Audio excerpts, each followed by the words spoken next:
Haemodialysis में आप कैसे अच्छा रह सकते हैं? हीमोडायलिसिस जब करते हैं ना तो सबसे पहले आपका मन स्ट्रांग होना चाहिए कि यही मेरा ट्रीटमेंट है। जिस दिन आप अपने मन से एक्सेप्ट कर लिए कि ये ट्रीटमेंट ही मेरा लाइफ है, आपने 50% बैटल जीत लिया। तो उसके बाद आपको करना क्या है? करना यह है कि आपको 2 डायलिसिस के बीच में जो वाटर गेन होता है वो 2 से 3 किलो से ज़्यादा होनी नहीं चाहिए। अगर आप 4 घंटे की डायलिसिस में पानी कम निकालेंगे, 500 से 750 ml पर आवर के स्पीड से निकालेंगे, तो आपको ना क्रैम्प्स आएगा, ना डायलिसिस के बाद वीकनेस आएगी, ना डायलिसिस पे ब्लड प्रेशर कम होगा, ना आपको थकान लगेगी। अगर आप पानी 4 से 5 लीटर एक डायलिसिस में निकालते हैं तो ज़रूर है कि आपको थकान लगेगी। डायलिसिस के बाद आप दिन भर सोते रहोगे, कमज़ोर फील करोगे, क्योंकि 4 से 5 लीटर पानी 4 घंटे में निकालना किसी भी शरीर को कमज़ोर करता है। दूसरी आपको ध्यान देने की बात है कि आपकी पोटेशियम कंट्रोल में होनी चाहिए। पोटेशियम साइलेंट किलर होता है।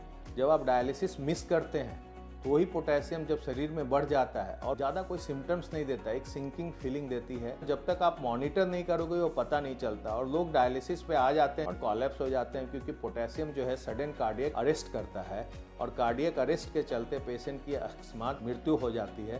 तो हम हमेशा बोलते हैं कि पोटेशियम के ऊपर भी आपको ध्यान देना है।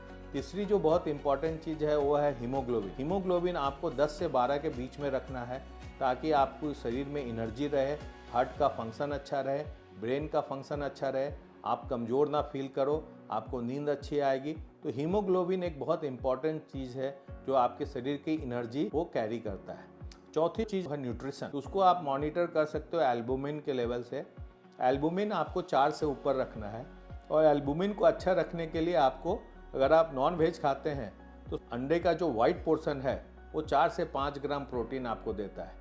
तो दिन भर में अगर आपको 1.2 ग्राम पर केजी के हिसाब से अगर प्रोटीन खाना है जो 60 से 70 ग्राम होता है, कम से कम 50% प्रोटीन आपका फर्स्ट क्लास प्रोटीन होना चाहिए और वो प्रोटीन सबसे ज़्यादा अच्छा अंडे के उजले में है।